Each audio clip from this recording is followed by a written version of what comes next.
It seems like no matter what women do, they're sexualized in media. And that definitely has something to do with the fact that 80% of screenwriters are men. But one of the most egregious cases of this that I've seen recently is in the movie Blonde, where there are lingering scenes of Marilyn Monroe taking part in a fictitious threesome that never happened, lingering shots of her getting SA'd, and to be quite frank, it's just a 3-hour movie about her suffering and being exploited for entertainment, when in reality, yes, Marilyn Monroe suffered a lot, but she was also a nuanced human being who was very creative, very progressive, and talented. But even in movies that have the most cool, badass women characters, like Kill Bill for example, Quentin Tarantino still felt the need to show her feet various times for his own personal fetish. I really enjoy Kill Bill, and I also enjoy Once Upon a Time in Hollywood. However, that movie has an even worse example of his foot fetish thing, because this time it's murder victim Sharon Tate's feet that he's hyperfixated on.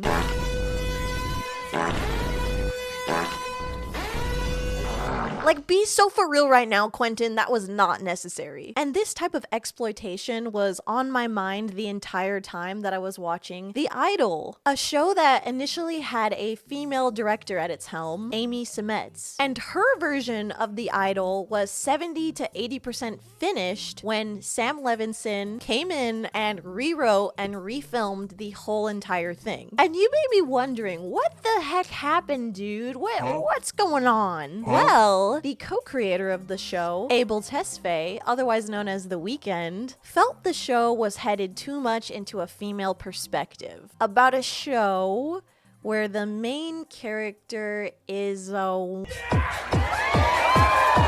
Well, let's just say I hope you're able to stomach this video, because whatever this show once was has been completely eradicated from existence and is now fully Sam Levinson and Weekendified.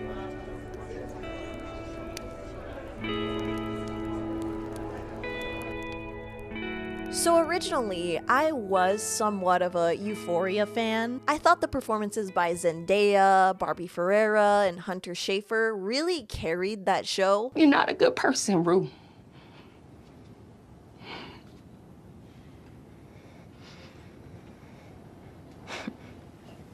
You smiling? Really, you're proud of that? But outside of those performances, there was a huge elephant in the room. Actually, like 10 elephants in the room. There's simply too many elephants in the room, and I can no longer breathe. The biggest ones being the writing, the sexualization of minors, and on-set conflict between Sam and the actresses. There were many valid criticisms of that show. I mean, this scene exists for some reason. The truth is that when she was 14 on vacation in Panama City Beach, she met a guy who was like 40. Hey, you from around here? Which, in retrospect, seems kind of rapey and weird, but honestly, she was the one in control. Let alone the unchecked abuse on the show, the unnecessary nudity, Sydney Sweeney's boobas in like goddamn nearly every scene she's in, which, by the way, she and 3 other actresses from that show have mentioned their feelings of discomfort at Sam Levinson's constant requests for nudity. And so when I tell you Sammy Boy's new TV show is problematic, cringe, and has terrible writing, it's really not that big of a shock. As per usual, the only good thing about this show is the way that it looks. Like, it looks very aesthetically pleasing. And Lily Rose Depp. She's one of my favorite Nepo babies. She's really cute and she's really gay. I first became aware of this show against my own will because I kept seeing tweets of The Weeknd doing or saying something cringe. Like how he and Sam Levinson both cried at the Cannes premiere of this show despite it having a super low critics reception score. He also was trying way too hard to appear sexy at this premiere for some reason. Like, what the fuck is this?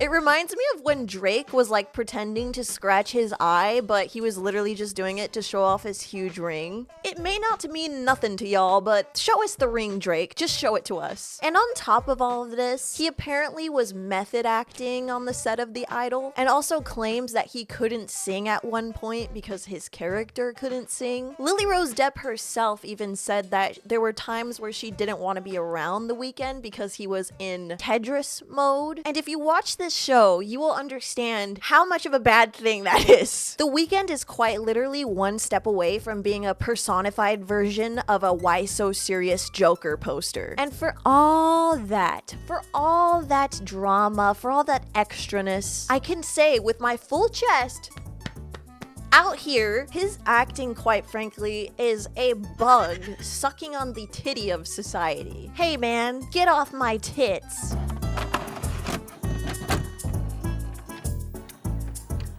So the first episode begins with Lily Depp's character Jocelyn being photographed and making various expressions as the camera slowly pans out. And that's when you see that she's almost nude, but more importantly, you see that she's wearing a hospital bracelet, which is apparently from a recent stay at a mental institution. When Troye Sivan's character says that he doesn't think that she should be wearing the mental hospital bracelet in this photo shoot, it leads to a very totally awesome, cool, normal conversation about how mental illness is sexy. Her best friend. The woman who goes on this rant is some kind of manager of hers, I guess. And instead of the other characters being like, whoa, that's kind of crazy. You're so wild for that. Hey, come on, man. There's no way that's actually true. They just agree with her. And that right there is why mental illness is sexy.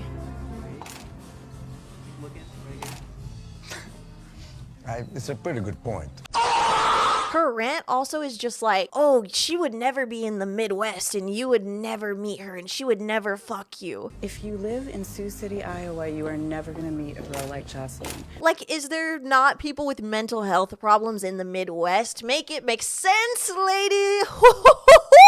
You know, when I go for days at a time, being unable to take care of myself, being unable to get up and take a shower, and counting my 13th reason why, I'm so very glad that that is unironically sexy to the writers in the show.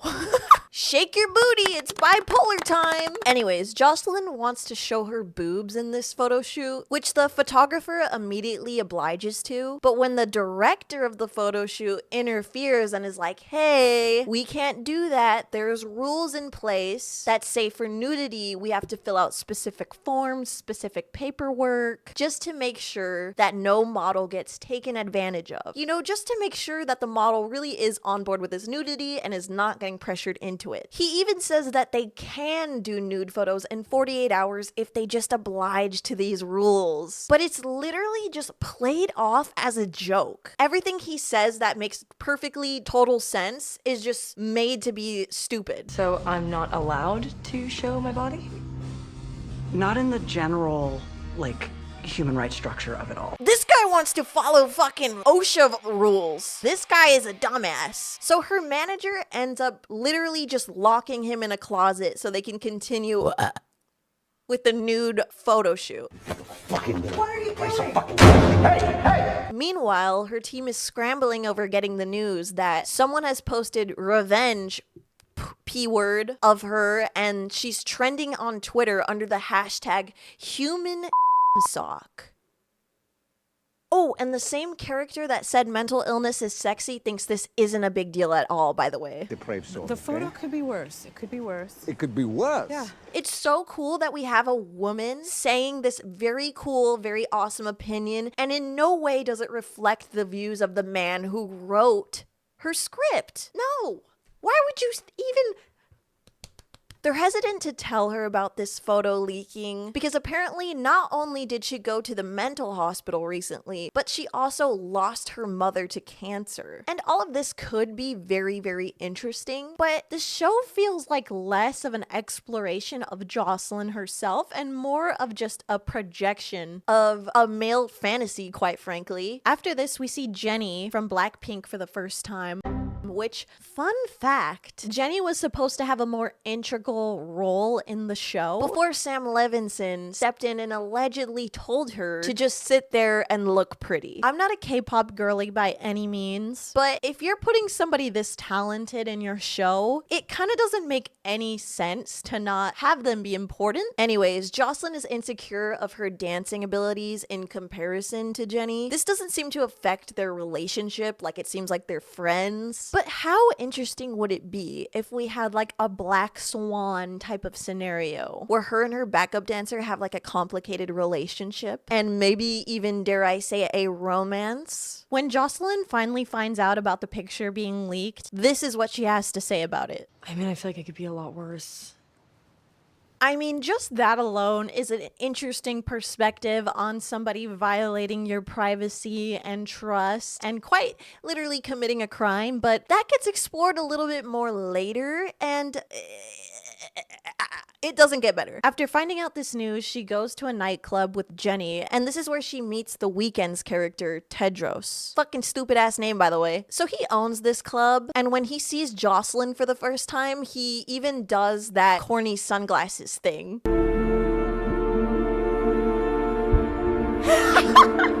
Sir, this is a nightclub, and it's dark as hell in here. How are you able to see anything? Also, you just know this guy is evil because every single time he appears on screen, without fail, there's this like loud ass, like dark ambient sound that goes off.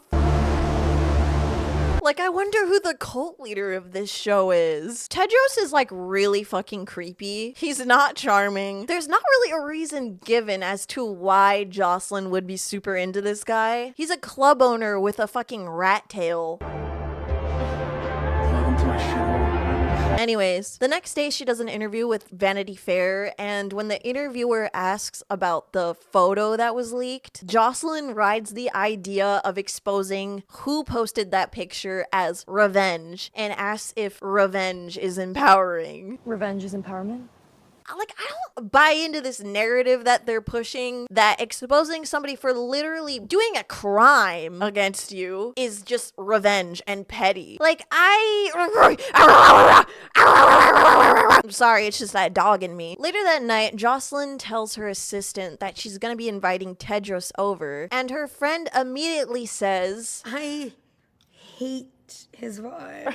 And number two, that he's so rapey. And in response, Jocelyn says this. Yeah, I kind of like that about him. You guys, just give me a like if you feel bad for me that I had to watch this for this video. So I'm lacking. I'm unable to find the words for that. I mean, there's a lot of elephants in the room again. This is especially like really weird dialogue to put in the show when it's publicly known that there was a scene removed from this show where Jocelyn begs Tedros to rape her because it makes her music better. And it's all under the guise of being a beautifully filmed, like, cinematic show, which is the most frustrating freaking part. It's the most frustrating thing because at the end of the day, I know people will watch this and get value out of the cinematicness of it when the messaging of it is so bad. It's so oh yeah, and Tedros shows up to her house like this, by the way.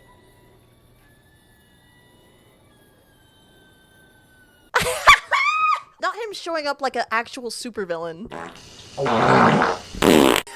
And when he gets inside the house, he starts like sniffing her pillows and shit. Most normal Weeknd behavior. This also seems like a good time to mention that there's a copious amount of cigarette smoking in this show. Like, god damn it, we get it. You listened to Lana Del Rey one time, Sam. So Jocelyn shows Tedros her new pop single that she's been working on. And she's very insecure about it because it's her first single after a while because she's been dealing with like plummeting ticket sales. I mean, she went to the mental hospital, her mom died, like she's like going through it really, and she just doesn't want it to be bad. And I'm not gonna flatter this show any more than I already have with saying that it looks pretty, but the single is actually pretty fucking catchy. I'm not gonna lie.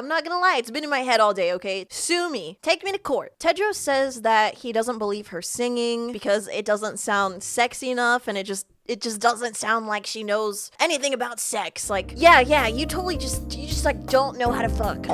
Anyways, let me teach you how. You're super cool. Anyways, what size are you? His acting is particularly dog shit here, by the way. Why'd you stop it? And you hate it. I liked it.